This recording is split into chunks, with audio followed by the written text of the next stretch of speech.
आज हामी income tax act 2058 अन्तर्गतको इन्ट्रेस्ट चार्जेस र पेनाल्टीको बारेमा चाहिँ डिस्कसन गर्न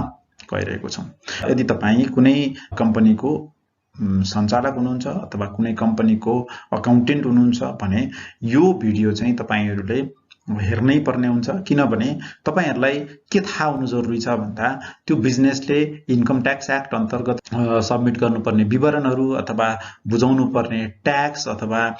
तपाईको चाहिँ टीडीएस का कुराहरू भयो भने त्यसको नन कम्प्लायन्स अथवा ती चीजहरुलाई तपाईले नमान्दाखेरिमा कस्तो कस्तो खालको इम्प्लिकेशन्सहरु आउन सक्छ अथवा कस्तो कस्तो खालको चार्जेसहरु तपाईलाई लाग्न सक्छ अथवा कस्तो कस्तो खालको पेनल्टी लाग्ने प्रोभिजन चाहिँ इन्कम ट्याक्स एक्ट अन्तर्गत छ त भनेर तपाईले बुझ्न जरुरी छ है। त्यसैको लागि चाहिँ मैले आज यो भिडियो बनाउन प्रयास गरेको छु। अवश्य पनि यो भिडियो चाहिँ तपाईहरुलाई युजफुल हुनेछ र यदि तपाईलाई यो भिडियो युजफुल लाग्यो भने मेरो च्यानल सब्स्क्राइब गर्न चाहिँ नबिर्सिनु होला। ओके, सुरु गरौँ है त आज। बेसिकली तपाईको के छ भने इन्ट्रेस्ट चार्ज र पेनल्टीको चाहिँ पार्ट, यो तीनटै पार्टलाई चाहिँ 117 देखि 124 सम्मको दफामा चाहिँ कभर गरिएको छ इन्कम ट्याक्स एक्ट भित्र। र यहाँ हेर्नुभयो भने 117 मा के छ त भन्दा यदि तपाईले कुनै रिटर्न्सहरु फाइल गर्नु भएको छैन है, रिटर्न फाइल गर्नु भएन अथवा तपाईले कुनै रेकर्ड्सहरु मेन्टेन गर्नु भएको छैन जुन ऐनले गर्नुपर्छ भनेको छ भने त्यस्तो अवस्थामा कस्तो चाहिँ चार्जेसहरु लाग्छ त तपाईलाई, शुल्क लाग्छ त भन्ने कुरा गर्छ 117 ले चाहिँ। र त्यसैगरी 118 ले चाहिँ तपाईले इन्स्टलमेन्ट ट्याक्स तिर्नुपर्ने थियो, अनुमानित करहरु तिर्नुपर्ने थियो र त्यो कर तपाईले तिर्नु भएको छैन भने त्यस्तो अवस्थामा चाहिँ कहिलेबाट कहिलेसम्म कति अमाउन्टमा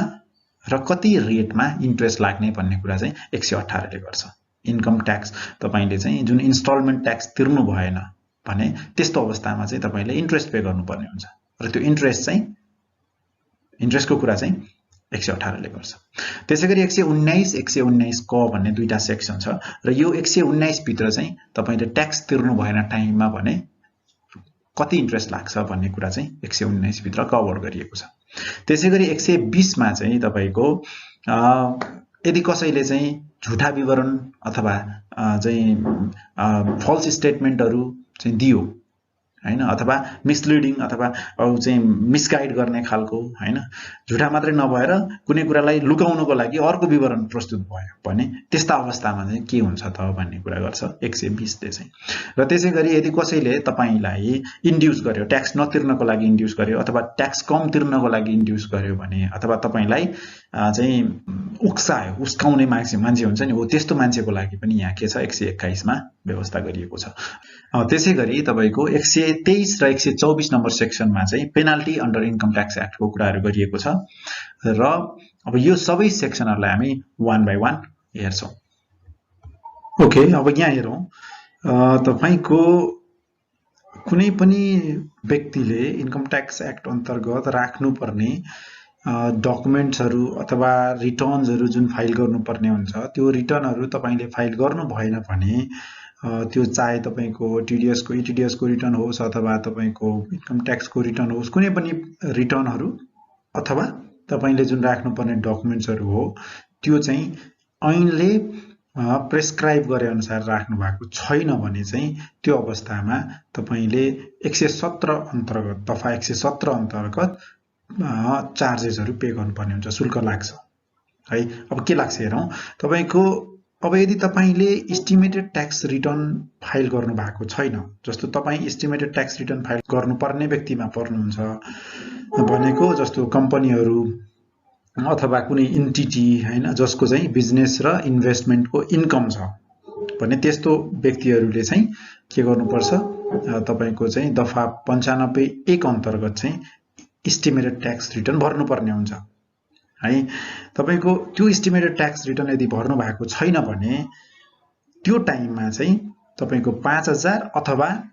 0.01% अफ टोटल ट्याक्सेबल इन्कम है, यो चाहिँ के हो त तपाईको ट्याक्सेबल इन्कममा लाग्छ।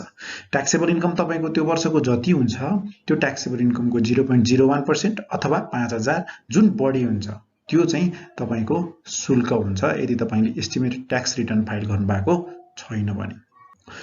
त्यसैगरी तपाईको अर्को पार्ट छ non filing of details of tax deducted at source ETDS भनेको छ। अब यो ETDS भनेको यो फेरि स्पेसिफिक छ अलिकति है। यो चाहिँ के छ भने तपाईको 95 क मा पर्ने जुन चाहिँ नन बिजनेस चार्जेबल एसेट्सको डिस्पोजल, सेक्युरिटिजको डिस्पोजलहरु चाहिँ यो सेक्सन भित्र पर्छ र त्यस्तो ट्रान्ज्याक्सनमा जुन काटिएको TDS छ त्यो TDS को ETDS गरिएन अर्को महिनाको 25 गते भित्र भने चाहिँ त्यो अवस्थामा 1.5% को हिसाबले चाहिँ तपाईको के हुन्छ 1.5% परेन तपाईको जुन ट्याक्सेबल अमाउन्ट हुन्छ जुन TDS काट्नुपर्ने अमाउन्ट हो त्यो TDS काट्नुपर्ने अमाउन्टमा चाहिँ मन्थ अथवा पार्ट अफ मन्थको बेसिसमा चाहिँ शुल्क लाग्छ है। अब मन्थ अथवा पार्ट अफ मन्थ भनेको के हो भन्नु होला त्यो भनेको चाहिँ तपाईको जस्तो कुनै पनि महिनामा एक दिन मात्रै तपाईको भयो भने त्यो चाहिँ टोटल महिना काउन्ट हुन्छ यसमा चाहिँ है। भनेको त्यो भनेको पार्ट अफ मन्थ भनेको 1 मन्थै हो त्यो पनि एक दिन भए पनि 30 दिन भए पनि त्यो 1 मन्थमै काउन्ट हुन्छ। र त्यसैगरी तपाईको जस्तो 25 गते तपाईले गर्नुपर्ने थियो 26 गते गर्नुभयो भने के हुन्छ भन्दा त्यो एक दिन डिले भए पनि एक महिनाको पर्यो र त्यस्तै त्यो 26 पछाडीको अर्को महिनाको 1 गते अथवा 2 गते गर्नुभयो भने 2 महिनाको चाहिँ तपाईको पर्छ यो हिसाबले हेर्दाखेरिमा चाहिँ है।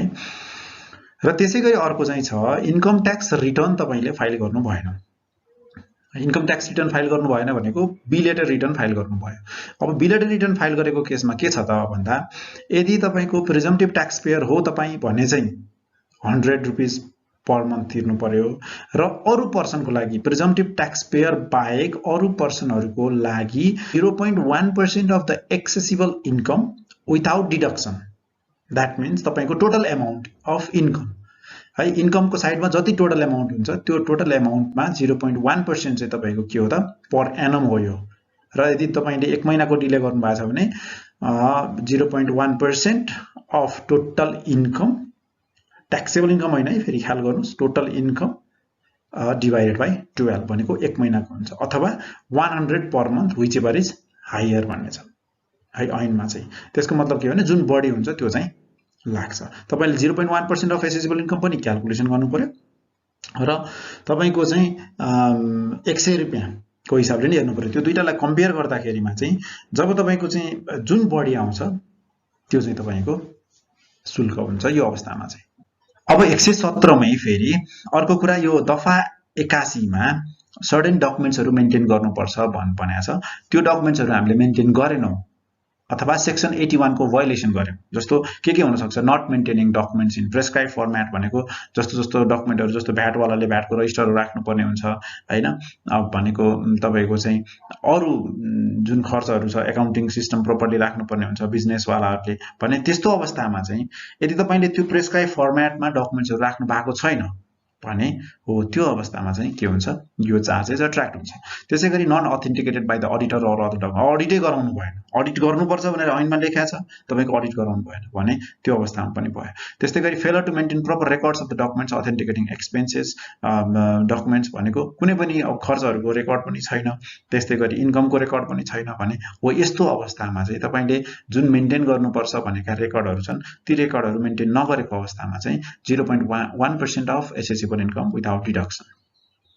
or rupees 1000 whichever is higher यो चाहिँ के हो त तपाईको चार्जेस हो अन्डर सेक्सन 117(2).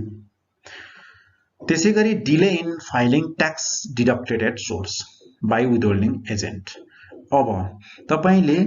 यदि कुनै TDS काट्नुभयो तर त्यो TDS को रिटर्न बुझाउन बिर्सिनु भयो अथवा त्यो रिटर्न बुझाउनु भएन भने कति फाइन लाग्छ त अथवा कति तपाईको चार्जेस लाग्छ शुल्क लाग्छ त भन्दा 2.5% per annum from the date of filing to be made भनेको कहिले गर्नुपर्छ 25 गते गर्नुपर्छ अर्को महिनाको भने त्यो महिनाको 25 गते गर्नु भएन भने तपाईलाई यो 2.5% अट्र्याक्ट भइहाल्यो भनेपछि 2.5% per annum from the date of filing to be made to the date of filing made on a month and part of month basis भनेको अहिले मैले भनिसके month or part of month भनेको 2 दिन पनि एउटा कुनै महिनाको भयो भने त्यो महिना पुरै काउन्ट हुन्छ भनेको मन्थली बेसिसमा चाहिँ तपाईले के गर्नु पर्यो क्याल्कुलेसन गर्नु पर्यो। अब त्यसैगरी 118 मा हेर्नुभयो भने advance income tax instalment tax यदि तपाईले डिपोजिट गरेको कुनै इन्स्टलमेन्ट ट्याक्स 90% भन्दा कम छ है 90% सम्म भयो भने चाहिँ तपाईलाई छुट छ। यदि 90% भन्दा कम छ भने जति ट्याक्स तपाईले कम डिपोजिट गर्नु भएको छ हो त्यो कम डिपोजिट गरेको ट्याक्स एमाउन्टमा चाहिँ 15% को हिसाबले के लाग्छ इन्ट्रेस्ट लाग्छ है 15% को हिसाबले इन्ट्रेस्ट लाग्छ र यो पनि के हो त month or part of month बेसिसमै लाग्छ यसमा पनि तपाईको चाहिँ फेरि उसको हिसाबले लाग्दैन तपाईको चाहिँ जस्तो अब फर्स्ट इन्स्टलमेन्ट चाहिँ कहिले तिर्नुपर्छ तपाईले पौषको इन्ड सम्म तिर्नुपर्छ भनेको पौषको इन्डबाट अब माघ फागुनमा गएर तिर्नुभयो भने फागुनको 10 गते तिर्नुस् अथवा फागुनको लास्टमा गएर तिर्नुस् तपाईको लाग्ने इन्ट्रेस्ट चाहिँ के हो त सेम नै हुन्छ है 15% per annum of amount to be deposited or short deposited यदि डिपोजिटै गर्नु भएन भने तपाईको इन्ट्रेस्ट एट्र्याक्ट भयो कम डिपोजिट गर्नुभयो भने नि interest attract हुने भयो on month or part of month basis from the date when installment is to be deposited till the date of return filing भनेको अब रिटर्न फाइलिङ भनेको कहिले त यो त असोजलाई भनिरहेछ यसले तर तपाईले चाहिँ रिटर्न फाइलिङ गर्नुभन्दा अगाडि नै डिपोजिट गर्नु भएको छ भने त्यो जुन दिन डिपोजिट गर्नु भएको छ त्यो दिनसम्मको मात्रै के हुन्छ त इन्ट्रेस्ट चाहिँ लाग्छ त्यसैगरी तपाईको person who does not return file under section 99 अन्तर्गत फाइल नगर्नेहरुले डिपार्टमेन्ट एसेसमेन्ट गर्यो भने त्यस्तो अवस्थामा चाहिँ कति लाग्छ त भन्दा डिपार्टमेन्ट एसेसमेन्ट भएको एमेन्डेड एसेसमेन्ट अन्डर सेक्सन 102 जुन दिन आउँछ त्यो दिनसम्मको चाहिँ के गर्छ डिपार्टमेन्टले एसेसमेन्ट गर्ने बेलामा इन्ट्रेस्ट जोड्छ तपाईको 15% को हिसाबले अब यो तलको पार्ट भनेको चाहिँ के हो फुल अडिट अथवा तपाईलाई चाहिँ डिपार्टमेन्टले नै के गर्यो तपाईले रिटर्न फाइल गर्नु भएन उले नै आफैले एसेसमेन्ट गर्दियो भने त्यस्तो केसमा चाहिँ तपाईको चाहिँ यदि कुनै डिफरेन्स ट्याक्स लायबिलिटी क्रिएट भएको छ अथवा एडिसनल ट्याक्स लायबिलिटी क्रिएट भएको छ भने त्यो अवस्थामा चाहिँ तपाईको जुन दिन एसेसमेन्ट हुन्छ त्यो दिनसम्मको इन्ट्रेस्ट चाहिँ जोडिन्छ त्यसैगरी तपाईले यदि कुनै यो ऐन अन्तर्गत तिर्नुपर्ने ट्याक्सको एमाउन्ट तिर्न ढिला गर्नुभयो अथवा तिर्नु भएन भने तपाईलाई 15% पर एनमको हिसाबले के लाग्छ इन्ट्रेस्ट लाग्छ र त्यो इन्ट्रेस्ट चाहिँ 119 दफा 119 अन्तर्गत लाग्छ र त्यो इन्ट्रेस्ट चाहिँ मन्थ और पार्ट अफ मन्थको हिसाबले क्याल्कुलेसन हुन्छ अब यसको मतलब के हो भने तपाईको यदि महिनाको कुनै एक दिन मात्रै भएको छ भने त्यो फुल मन्थको चाहिँ तपाईले ट्याक्स पे गर्नुपर्ने हुन्छ र अब त्यो इन्ट्रेस्ट लाग्दाखेरिमा चाहिँ कहिलेबाट कहिलेसम्म लाग्ने भन्ने क्वेशन हुन्छ तपाईको यदि कुनै टाइममा तपाईले तिर्नुपर्ने थियो जस्तो टीडीएस बुझाउनु पर्ने थियो 25 गते भने यदि 26 गते जानुभयो भने तपाईको 1 महिनाको लाग्ने भयो त्यसैगरी 2 गते अर्को महिनाको जानुभयो भने त्यो 2 महिनाको लाग्ने भयो भनेपछि तपाईको जुन दिन तपाईले डिपोजिट गर्नुपर्ने थियो त्यो दिनबाट कहिले तपाईले डिपोजिट गर्नुभयो त अब त्यो डिपोजिट गरेको डेट लाई हेर्नु पर्यो र त्यो दुईटा हेरेर चाहिँ तपाईको चाहिँ अब कुन कुन महिना अथवा पार्ट अफ मन्थको तिर्नु पर्यो त्यो डिसाइड गरेर तपाईले इन्ट्रेस्ट चाहिँ पे गर्नुपर्छ अब तपाईको यहाँनेरि चाहिँ no exemption on interest under section 119(1) for the time extension under section 98 भनेको छ यो भनेको के हो भने तपाईले यदि टाइम एक्सटेन्सन लिनु भएको छ भने र त्यो टाइम एक्सटेन्सनको कारणले गर्दा जस्तो असोजसम्म तपाईले के गर्नु पाउनुहुन्छ इन्कम ट्याक्सको रिटर्न फाइल गर्न पाउनुहुन्छ हैन तर हाम्रो एडभान्स ट्याक्सको प्रोभिजन हेर्यो भने के हुन्छ तपाईले असार भित्रै 90% तिरिसके हुनुपर्छ यदि असार भित्र 90% तिरिसक्नु भयो भने त्यो 10% मा त तपाईले असोजसम्मको लिमिटेसन लाग्छ असोजसम्मको बेनिफिट पाउनुहुन्छ तपाईले हैन यदि त्यो भएन भने चाहिँ तपाईको के हुन्छ असार देखिबाटै तपाईको फेरि इन्ट्रेस्ट लाग्न सुरु गर्छ हैन जति कम डिपोजिट भएको छ त्यसमा चाहिँ इन्ट्रेस्ट लाग्न सुरु गरिहाल्छ र यदि तपाईले पौषसम्मको एक्सटेन्सन लिनु भएको छ भने त्यो एक्सटेन्सन लिएको कारणले गर्दा यो इन्ट्रेस्ट नलाग्ने भनेको ट्याक्स कम तिरेको अवस्थामा इन्ट्रेस्ट नलाग्ने भन्ने चाहिँ हुँदैन यति कुरा भन्न खोजेले है अब त्यसैगरी तपाईको अब यो 110 ख मा चाहिँ के छ भने यो चाहिँ ट्याक्स अफिसले नै एसेसमेन्ट गरेको केस हो र ट्याक्स अफिसले एसेसमेन्ट गर्यो र तपाईलाई ट्याक्स लायबिलिटी चाहिँ क्याल्कुलेसन गरिसक्यो है अनि तपाईलाई इन्फर्म पनि गरिसक्यो कि यति ट्याक्स लायबिलिटी तिर्नुपर्छ भनेर र तपाईले के गर्नुभयो भने गएर ट्याक्स अफिसमा चाहिँ मैले तत्कालै यो तिर्न चाहिँ सक्दिन म इन्स्टलमेन्ट बेसिसमा तिर्छु भनेर भन्नुभयो भने अब त्यो इन्स्टलमेन्ट बेसिसमा तिर्छु भनेको ट्याक्स तपाईले जुन टाइममा तिर्छु भनेर तपाईले चाहिँ कमिट गर्नुभएको थियो त्यो टाइम भित्र पनि तपाईले तिर्न सक्नु भएन भने तपाईलाई चाहिँ एडिसनल इन्ट्रेस्ट अफ 5% चाहिँ लाग्छ भनेको 15% त लाग्छ तपाईको 5% फेरि अर्को एडिसनल गर्दाखेरिमा 15 प्लस 5 गर्दा 20% पर एनमको हिसाबले चाहिँ तपाईलाई ट्याक्स लाग्छ यो चाहिँ कस्तो केसमा भन्दा डिपार्टमेन्टले नै एसेसमेन्ट गरेको र तपाईले त्यो ट्याक्स तिर्न सक्नु भएन र ट्याक्स तिर्न नसकेको कारणले गर्दाखेरिमा ऊ चाहिँ कोर्ट प्रोसिडिङमा जानुपर्ने अवस्था आयो र त्यो कोर्ट प्रोसिडिङमा जानुभन्दा अगाडि तपाईँले गएर के भन्नुभयो भने म चाहिँ इन्स्टलमेन्टमा ट्याक्स तिर्छु, मलाई चाहिँ अहिले कोर्ट प्रोसिडिङ नगर्नुहोस् भनेर भन्नुभयो। त्यस्तो रिक्वेस्ट गरेको अवस्थामा चाहिँ डिपार्टमेन्टसँग अथवा इन्कम ट्याक्स अफिससँग चाहिँ तपाईँको अथोरिटी छ कि तपाईँलाई इन्स्टलमेन्टमा ट्याक्स तिर्ने गरी केस नचलाउने अवस्था पनि हुनसक्छ भने हो। यस्तो केसमा चाहिँ 5% एक्स्ट्रा यदि त्यो केसमा तपाईँले आफूले कमिटमेन्ट गरेको टाइमभित्र तपाईँले तिर्नु भएन भने त्यो केसमा चाहिँ एक्स्ट्रा 5% इन्ट्रेस्ट चाहिँ लाग्न सक्छ अन्डर सेक्सन 119(4). अब यो सँगसँगै हेर्नुहोस्, यहाँ हेर्नुहोस् तपाईँको कुनै पनि एक्ट, अब यो अगाडि लेखिएका बाहेक है, अगाडि भनिएका अथवा अगाडि लेखिएका बाहेक हैन, अथवा कुनै पनि स्पेसिफिक प्रोभिजनभित्र नपरेका एक्टहरू, यो ऐनभित्रका कुनै पनि प्रावधानहरूलाई तपाईँले मान्नु भएन भने त्यो अवस्थामा चाहिँ 119 कले के भन्छ भन्दा 5000 देखि 25000 सम्म चाहिँ हेरेर है, यो चाहिँ के छ तपाईँको ट्याक्स अफिसरको डिस्क्रिप्सनमा डिपेन्ड गर्ने कुरा भयो र तपाईँको केस हेरेर 5000 देखि 25000 सम्मको जरिवाना लगाउन सक्छ ट्याक्स अफिसरले अथवा ट्याक्स अफिसले। तपाईँको यो चाहिँ के हो त, तपाईँले लेखेका स्पेसिफिक प्रोभिजन बाहेकका अरू प्रोभिजनको भयोलेसनमा है। अब स्पेसिफिक प्रोभिजनको भयो भने त त्यही प्रोभिजन अन्तर्गतको फाइन अथवा तपाईँको चाहिँ चार्जेसहरू लाग्छ। यदि तपाईँले कुनै प्रोभिजनमा कहीँ इन्क्लुड नभएको भायोलेसन गर्नु भएको छ भने त्यस्तो केसमा चाहिँ 5000 देखि 25000 सम्म चाहिँ जरिवाना लाग्छ है। त्यसैगरी अब इनकरेक्ट स्टेटमेन्ट अथवा फल्स स्टेटमेन्ट दिनुभएको छ तपाईँले भनेको, तपाईँले अब फल्स स्टेटमेन्ट र इनकरेक्ट स्टेटमेन्ट कस्तो अवस्थामा दिनुहुन्छ त, एउटा त जानी जानी दिनुहुन्छ, अर्को चाहिँ मिस्टेकनली दिन सकिन्छ हैन। अब मिस्टेकनली दिनुभयो भने तपाईँलाई 50% चाहिँ फाइन लाग्छ। जति तपाईँले ट्याक्स अभोइड गर्नुभएको थियो अथवा ट्याक्स कम तिर्नु भएको थियो त्यसको 50%। त्यसैगरी यदि तपाईँको त्यो एक्ट चाहिँ इन्टेन्सनल लाग्यो ट्याक्स अफिसरलाई भने त्यो अवस्थामा चाहिँ तपाईँको 100% फाइन चाहिँ जुन लेस ट्याक्स पेड एमाउन्ट छ त्यो एमाउन्टको 100% फाइन लाग्न सक्ने अवस्था हुन सक्छ। अब यो चाहिँ के हो त, तपाईँको 121 मा चाहिँ मतियारसँग रिलेटेड हो। यदि कसैले है कुनै व्यक्तिलाई तपाईँको ट्याक्स छल्नको लागि अथवा यो ऐन अन्तर्गतको कुनै पनि प्रोभिजनको भायोलेसनको लागि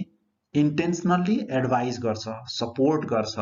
अथवा नेग्लिजेन्टली चाहिँ एक्ट गर्नको लागि इन्ड्युस गर्छ भने हो, यस्तो अवस्थामा चाहिँ जति ट्याक्स कम तिरेको हुन्छ त्यो व्यक्तिले त्यसको 100% फाइन चाहिँ त्यो मतियारलाई लाग्ने अवस्था छ है। 121 मा चाहिँ यो व्यवस्था छ भनेको, यदि तपाईँको चाहिँ कुनै अडिटरले सिकायो हैन, यसरी चाहिँ ट्याक्स छल्न सकिन्छ भनेर सिकायो अथवा यस्तो गरिदिनुस् यति कम ट्याक्स तिर्नुस् भनेर सिकायो भने अब त्यस्तो कुरा प्रुफ भयो भने त्यो अडिटरलाई नै चाहिँ फाइन लगाउन सक्ने अवस्था हुन सक्छ। त्यही भएर तपाईको चाहिँ कुनै पनि अवस्थामा चाहिँ एक्टको भयोलेसनको लागि कसैले पनि इन्ड्युस नगरून् अथवा कसैले पनि इन्टेन्सनली एडभाइज नगरून् भन्ने चाहिँ यो सेक्सनको चाहिँ उद्देश्य रहेको छ। त्यसैगरी तपाईको अब पेनाल्टीको पार्टमा हेर्दाखेरिमा 123 र 124 मा चाहिँ छ। 123 मा चाहिँ यदि इन्कम ट्याक्स कसैले डिपोजिट गरेन भने तपाईको जानी जानी उसले इन्टेन्सनली नै इन्कम ट्याक्स डिपोजिट गरिरहेको छैन भने अथवा अभोइड गरेको छ भने त्यस्तो अवस्था भेटिएको अवस्थामा चाहिँ 5000 देखि 30000 सम्म अथवा 1 देखि 3 महिनासम्मको इम्प्रिजनमेन्ट अथवा बोथ, यो दुईटै पेनाल्टी हुन सक्ने अवस्था हुन्छ। त्यसैगरी यदि कुनै व्यक्तिले फल्स अथवा इनकरेक्ट स्टेटमेन्ट इन्टेन्सनली है, इररको केसमा होइन इन्टेन्सनली नै तपाईको चाहिँ बुझाएको छ भनेको ट्याक्स अफिसलाई म गुमराह बनाउँछु भनेरै गरेछ भने त्यस्तो अवस्थामा चाहिँ 40000 देखि 1,60,000 सम्मको पेनाल्टी र इम्प्रिजनमेन्ट अप टु 6 देखि 2 वर्षसम्मको इम्प्रिजनमेन्ट अथवा दुईटै फाइन चाहिँ हुन सक्छ। अब यो दुईटै हुने कि अथवा कुनै एउटा हुने भन्ने कुरा चाहिँ ट्याक्स अफिसरको डिस्क्रिसनमा डिपेन्ड गर्छ भनेको। अब यसरी चाहिँ तपाईको कुनै पनि प्रावधान ऐन अन्तर्गतको कुनै पनि प्रावधानलाई तपाईले भयोलेसन गर्नु भयो भने डिफरेन्ट केसमा डिफरेन्ट टाइप्स अफ इन्ट्रेस्ट पनि हुन सक्छ, त्यो कुनै चार्जेस पनि हुन सक्छ अथवा तपाईको पेनाल्टी नै पनि हुन सक्छ। पेनाल्टीको केसमा के भयो, इम्प्रिजनमेन्टको पनि प्रावधान भयो र शुल्कको केसमा चाहिँ के भयो, एउटा सर्टेन पर्सेन्टेजमा एक्स्ट्रा चाहिँ तपाईले पेमेन्ट गर्नुपर्ने हुन्छ र ब्याज भनेको चाहिँ इन्ट्रेस्ट भनेको चाहिँ तपाईको के हो त, इन्कम ट्याक्स एक्ट अन्तर्गत तपाईले ट्याक्सलाई अभोइड गरेर एक्स्ट्रा कुनै पनि बेनिफिट्स नलिनुहोस् भन्ने चाहिँ इन्टेन्सन हो ट्याक्स अफिसको। ओके फ्रेन्ड्स, आई होप तपाईहरुलाई यो युजफुल भयो होला यो भिडियो, र मैले भनेका कुराहरू अथवा यो एक्टको प्रोभिजन्सहरू चाहिँ फाइनसँग रिलेटेडमा अब चाहिँ तपाईहरु क्लियर हुनुभयो होला भन्ने अपेक्षा गरेको छु। र यदि तपाईहरुलाई मेरो भिडियो मन पर्यो भने अवश्य पनि यो भिडियोलाई शेयर गर्न